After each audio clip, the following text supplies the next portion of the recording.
పరం మహాశాంతి.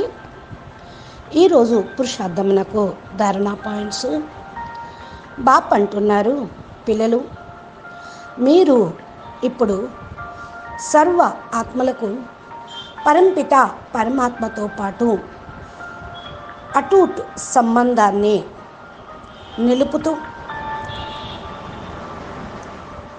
వరదాని మూర్తి యొక్క పాత్రను ప్లే చేయండి. వరదాని మూర్తిగా ఉండే పిల్లలే బాపును ప్రత్యక్షం చేయగలుగుతారు.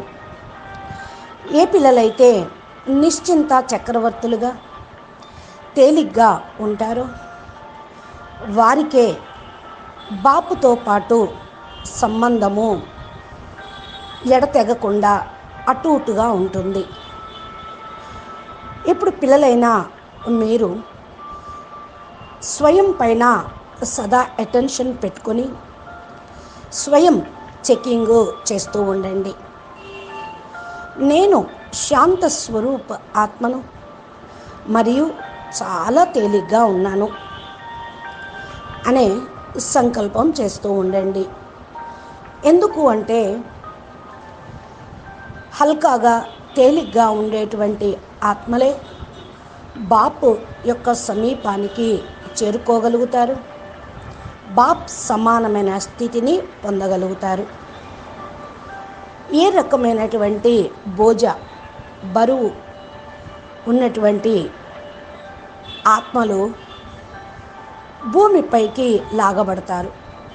అంటే బరువు ఉన్న కారణం వల్ల పైకి ఎగరలేరు. కింద దేహము దేహ సంబంధికుల ఆకర్షణ వల్ల కిందకి లాగబడుతూ ఉంటారు. మరి ఇప్పుడు చెప్పండి, బాప్ సమానంగా ఎలా తయారవుతారు? ఇప్పుడు బాపు యొక్క శ్రీమతం అనుసారంగా పురుషార్థం చేస్తూ బాప్ సమానంగా కండి. ఇదే బాప్ సమానంగా ఆగుటకు విధానం. ఇప్పుడు చాలా కొద్దిలో కూడా కొద్ది సమయమే ఉన్నది. ఇప్పుడు లేందే మరెప్పుడూ లేదు. బౌత్ గయి తోడి రహి తోడి మేబీ తోడి రహి అంటారు కదా మురళిలో. బాపు యొక్క ప్రేమ అనండి, విద్య అనండి, ఇదే మిమ్మల్ని బాప్ సమానంగా తయారు చేస్తూ ఉంటుంది. ఎవరి మీదైతే ప్రేమ ఉంటుందో వారు సమానంగా అవ్వాలని ప్రయత్నం చేస్తారు కదా. మీ లోపల జ్ఞాన గుణాలు శక్తులు బాప్ సమానంగా అగుటకే. మీరు ఏ కారణం వల్ల మీ లోపల సోమరితనం ఉంటే బాపు సమీపంలోకి రానివ్వదు. ఈ సోమరితనం రాలేరు. అందుకనే మీరు చాలా తెలివిగా స్వయం చెకింగ్ చేసుకుంటూ స్వయం మిమ్మల్ని మీరే బాప్ సమానంగా తయారు చేసుకోండి. ప్రతి సెకండు తేలిగ్గా ఉండండి, బేఫికర్గా నిశ్చింతగా ఉండండి, సంతృప్తిగా ఉండండి మరియు ఖుషీగా ఉండండి. అంటే మీ యొక్క కనెక్షను బాప్తో పాటు ఉండనే ఉంది. ఈ విధంగా మీ చెకింగ్ ప్రతి సెకండు చెక్ చేసుకుంటూ ఉంటే ఎటువంటి పరిస్థితుల్లో కూడా ప్రతి స్థితిలో కూడా తేలిగ్గా ఉండగలుగుతారు. ఇప్పుడు పరిస్థితుల యొక్క సమయమే, కానీ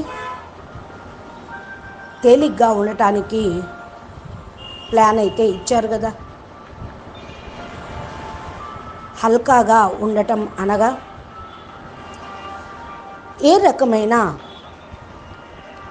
చింతన లేకుండా ఉండటం, దేనిపైన ఆసక్తి లేకుండా ఉండటం, చింతాముక్తులుగా సమర్పణ భావంతో సంతృప్తిగా స్వయంతోటి బాపుతోటి అన్ని ఆత్మలతోటి కూడా సంతృప్తిగా ఉండాలి. No complaints. అప్పుడే నిశ్చింతగా ఉన్నట్లు, ఆసక్తి లేనట్లు. సదా ఖుషీగా ఉండండి. ఖుషి అనగా మాన అవమానాల్లో, నిందాస్థుతిలో, ప్రతి పరిస్థితుల్లో కూడా సంతోషంగా ఉండటం. ఇదే సంతోషంగా ఉండటం, బేఫికర్గా ఉండటం, నిశ్చింతగా ఉండటం, చింతాముక్తులుగా అవటం. అచ్చా, పరం శాంతి. నమస్తే, ధన్యవాదాలు. పరం మహాశాంతి.